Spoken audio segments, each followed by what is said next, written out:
Vaikas gali pažinti 100 paveikslėlių, gali tiksliai parodyti, iš kur šuo, mašina, obuolys, gali kasdien klausytis kalbančių kortelių ir vis tiek nekalbėti. Kaip tai įmanoma? Šiame video išsiaiškinsime, kodėl kalbančios kortelės dažnai nepadeda nekalbančiam vaikui. Jos nėra blogos, tačiau kalba atsiranda visiškai kitaip, nei daugelis įsivaizduoja. Ir svarbiausia, paaiškinsiu, kas iš tikrųjų padeda vaikui pradėti kalbėti. Gana dažnai konsultacijų metu tėvai manęs paklausia: mačiau internete kalbančias korteles. Ar man jas verta nusipirkti savo nekalbančiam 2-3 metų vaikui? Ir pats klausimas yra toks, logiškas. Mama matė reklamą, matė ten kažkokią logopedę ar ankstyvo amžiaus pedagogę, ar tiesiog mamą, kuri žaidė su vaiku naudodama šią priemonę. Vaikas laimingas, spaudžia korteles, girdi žodžius, gal net kažką pakartoja ir tada atrodo superinė priemonė. Reikia nusipirkti. Ir čia yra vieta, kur dažnai tėvai paslysta, nes specialistas naudoja korteles kaip papildomą įrankį, kaip priemonę. O tėvai jas perka tikėdamisi visiškai kitko, kad tiesiog vaikas klausysis žodžių, kaups žodyną ir vieną dieną, kai užsikurs kalba ir kai jis pradės kalbėti, tėvai perka su viltimi, kad patogu, vaikas paspaus mygtuką, išgirs žodį, pamatys paveikslėlį ir tiesiog pradės kalbėti. Atrodo logiška, ar ne? Bet būtent čia ir yra supainiojamas žodžio atpažinimas su tikra kalba, su tikru kalbėjimu.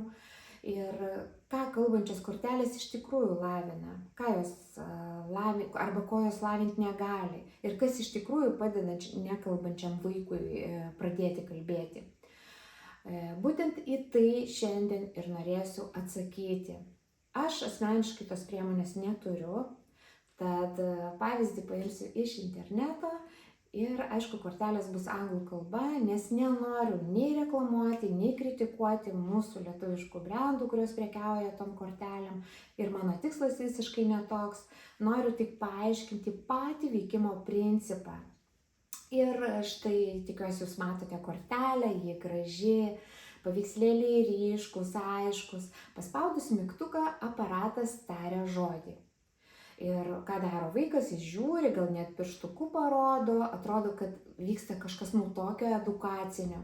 Bet čia labai svarbu suprasti, kiekvienas žaislas, kiekviena prekė turi savo marketingą. Ir problema dažnai ne ta, kad priemonė bloga. Problema ta, kad iki galo yra nepasakoma, kam ji iš tikrųjų tinka. Dažnai yra sukuriama mintis, kad kalbančios kortelės tinka būtent nekalbantiems vaikams ir kad vaikas klausysis, žiūrės, kaups žodyną ir greičiau pradės kalbėti. Ir tėvai ant šito labai lengvai pasimauna, nes galvoja, jeigu nupirksiu tokią priemonę, vaikas daugiau girdės, daugiau žinos, tai ir greičiau prakalbės. O būtent čia marketingas ir žaidžia su tuo tėvų skausmu. Jis nepasako iki galo, kad tai edukacinė priemonė labiau tinkanti vaikams, neturintiems didelių kalbos ar raidos sutrikimų. Ir jei vaikas tų sunkumų turi, tokia priemonė gali būti tik pagalbinė. Panašiai kaip pypsintys, žybsintys ar kiti motyvaciją keliantys žaislai. Bet tai nėra priemonė, kuri nekalbančiam vaikui padeda pradėti kalbėti. Ir būtent čia slypi klaidingas tėvų lūkestis. Nes mes intuityviai manome maždaug taip. Vaikas girdi žodį, paveikslėlis padeda įsiminti. Vaikas žodį įsimena ir pradeda sakyti. Skamba kaip paprastas, toks logiškas procesas ir reklamas būtent tai ir parduoda.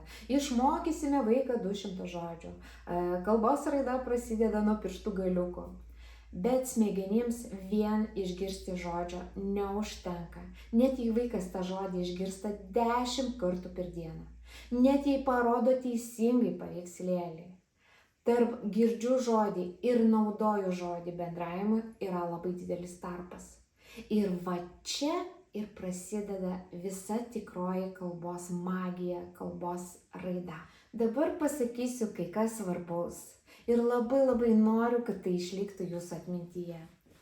Kalba neatsiranda tik iš klausimo, nes tada pakaktų įjungti radiją ar televizorių ir oho, kokį mes žodyną vaikui sukauptumėm. Bet taip nėra.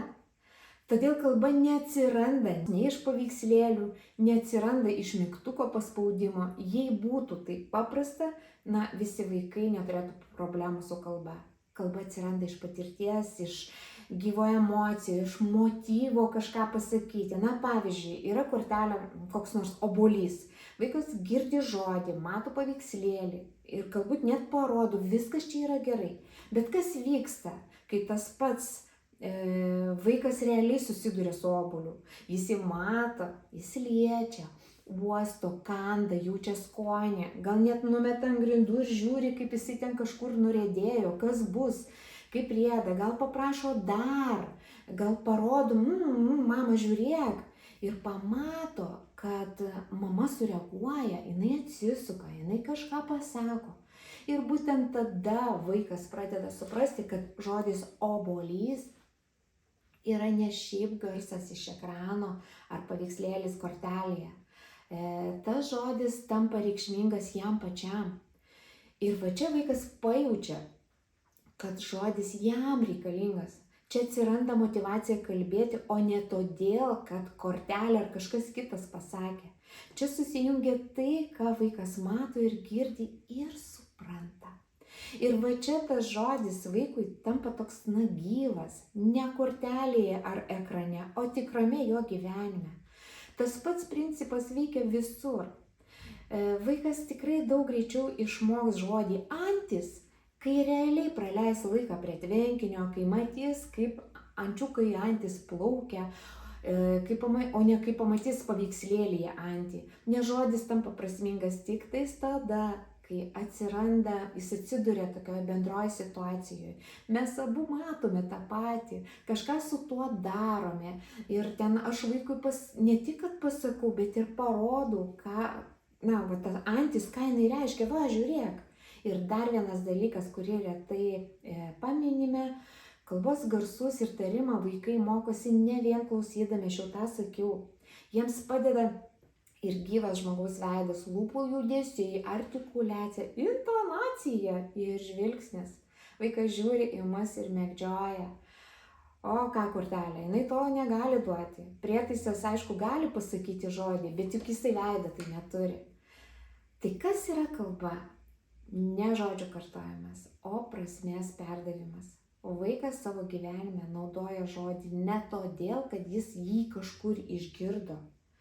Jis naudoja žodį todėl, kad turi priežastį, turi kažkokį tai motyvą arba nori kažką gauti, nori naudos, nori parodyti, pasidalinti, nori, kad kas nors į visą tai sureaguotų. Ir čia noriu aiškiai įvardinti vieną svarbią mintį. Yra žodžių atpažinimas, yra žodžių supratimas ir yra žodžio naudojimas komunikacijai. Tai yra 3 skirtingi dalykai. Vaikas gali parodyti kortelėje šuo, kai išgirsta žodį šuo, bet tai yra tik atpažinimas žodžio. Jis gali veikti beveik kaip refleksas, nes, jei ta pati knygelė ar paveikslėlis ir tas pats klausimas, vaikas išmoksta parodyti ten, kur reikia. Bet ar vaikas parodys, kai lauke pamatys tikrą šunį? Ar pasakys žodį šuo, kai, pavyzdžiui, išsigas, kai norės parodyti mamai?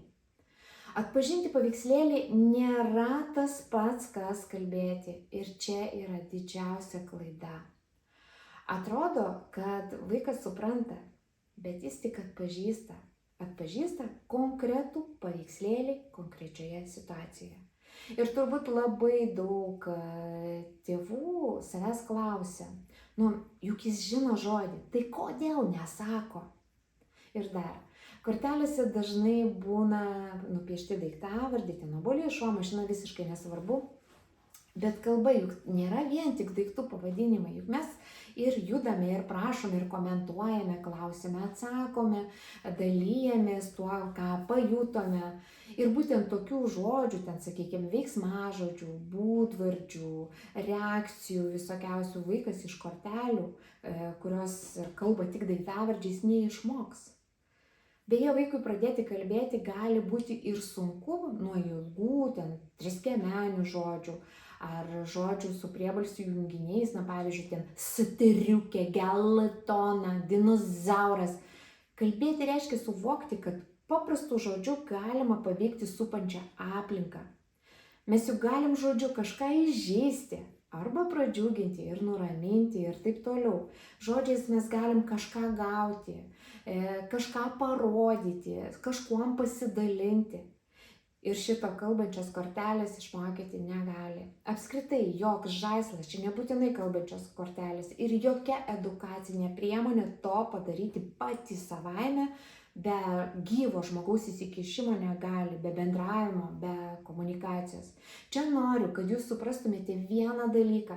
Kalbančios kortelės visiškai netinka kaip pagrindinė priemonė nekalbančio vaiko kalbai aktyvinti. Bet tai nereiškia, kad tos kortelės yra žalingos ar ten jau kažkuom tai labai blogos.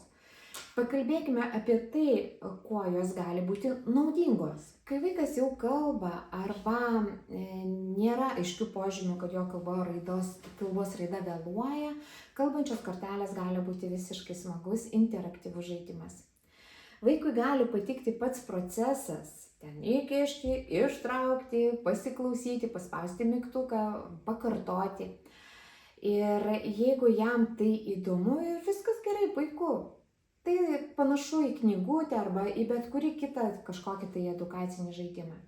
Jei vaikas gali trumpai užsiimti pats, pavyzdžiui, kol mama gamina valgyti, ten išėjo į balkoną padžiauti skalbinius, na, tai tikrai yra geresnė alternatyva nei telefonas ar planšetė. Ir jos galėtų padėti plėsti ir padeda plėsti žodyną,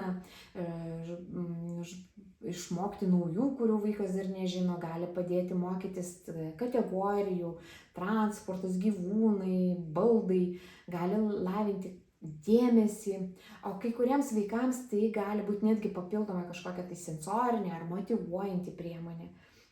Beje, tai puikiai priemonė dvikalbiams vaikams žodynui kaupti arba kitakalbiams vaikams mokytis lietuvių kalbos, na pavyzdžiui, atvykusiems ukrainiečiams arba netgi vaikams grįžusiems iš emigracijos. Bet atminkite, jeigu vaikas turi raidos ar kalbos sutrikimų, tos kortelės beveik nieko neugdo. Turiu omeny, jeigu vaikas žaidžia vienas pats. Tai tampa tiesiog kažkokiu tai mechaninių veiksmų, įkišo, ištraukė, pasiklausė. Nu, žodžiu, galbūt ten netgi automatiškai pakartoja, bet tai dar nėra kalbos ugdymas. Ir kortelės veikia tik tada, kai jas naudoja gyvas žmogus gyvoje situacijoje, kuris gali sukurti ryšį tarp žodžio, paveikslėlio, tikro daikto ir galbūt net veiksmo. Ir kur čia tėvai dažniausiai paslysta? Naudodami korteles pradeda nuolat klausinėti. Parodyk, kur katė, ten pelė, saulė, vaikas parodo. Arba ten, kas sako miau, vaikas vėl parodo. Tik čia jau nebe mokymasis, tai yra egzaminas. Tėvai galvoja, kad vaiką moko, o iš tikrųjų jie jį tikrina. Ir vaikas tai labai greitai pajaučia ir neberodo. Ir jei atpažinote save šitoje situacijoje, paspauskit patinka, pažiūrėsim, kiek jūsų yra su tuo susidūrę. Nes supraskite, kalba vaikui atsiranda ne tada, kai jis nuolat yra tikrinamas. Kalba atsiranda tada, kai jis turi ką pasakyti, čia kaip anekdote. Ir turi kam pasakyti, ir dėl ko pasiskųsti. Štai kodėl, kai mes naudojam korteles, svarbu jas įtraukti į gyvą kažkokį tai sąveiką. Ne tik, kad paspausti, paklausyti, o kalbėtis apie paveikslėlį. Susieti jį su realiais daiktais, kurti kažkokius tai pasirinkimus, pakomentuoti, o ne tik klausti. Na, pavyzdžiui, jeigu ten kortelė yra kokia nors nupiešta mašina, tai paimkite žaislinę mašiną, pastumdykite ją, žiūrėk, mašina važiuoja, sustoja, pipina. Ir palaukit, gal vaikas kažkaip tai paprašys, arba gal net pakartos žodį, garsą. Sukurkite gyvą situaciją. Ir čia jau bus nebe kortelė, čia jau bus bendravimas. Nes kalba nesiformuoja iš aparato, kalba formuojasi santykyje. Tad grįžtu prie tos mamos, kuri klausia, ar pirkti korteles. Ir vienareikšmiško atsakymo nėra. Tiesiog, jeigu norite kaip papildomo žaidimo, kaip dar vieno būdo praleisti laiką kartu, žinoma, prašom, galima. Bet jei tikitės, kad kortelės paskatins nekalbantį vaiką kalbėti, tai pavojingas lūkestis. Ne todėl, kad ten kažką pakenks, o todėl, kad jos daugiau skirtos yra žodyno turtinimui, o ne pirmų žodžių tarimui, nes dažniausiai ten yra žodžiai per sudėtingi. Ir kartais vaikas žino 100 žodžių, bet jų nenaudoja, nes jam to neprireikia. Ir tada yra problema ne pačiose žodžiuose, o problema, kad kalba dar netapo reikalinga kaip komunikacijos priemonė. Mes neišprovokavom. O reikalinga ją padaro tikrai ne aparatas. Ją padaro žmogus, kuris būna su vaiku, stebi, reaguoja į jo ištartą kažkokią tai garsą, kai moka išlaukti atsakymo. Ne kortelė išmoko vaiką kalbėti, o kalbėti išmokstame tik iš kito žmogaus ir absoliučiai nesvarbu kokia kalba. Na ką, tai parašykite man komentaruose, ar patys jūs turite tas kalbančias korteles, naudojate, nenaudojate, o gal jums labai pasiteisino. Jei esate kolega mano, logopedas, gal naudojate jas darbe, nes aš jų nenaudoju. Ir jeigu mano šitas toks monologas privertė jūs susimastyti, palėtė jūs ar sukėlė kokių nors minčių, tai parašykite man jas. Aš tikrai skaitau jūsų žinutes ir komentarus. Tad iki.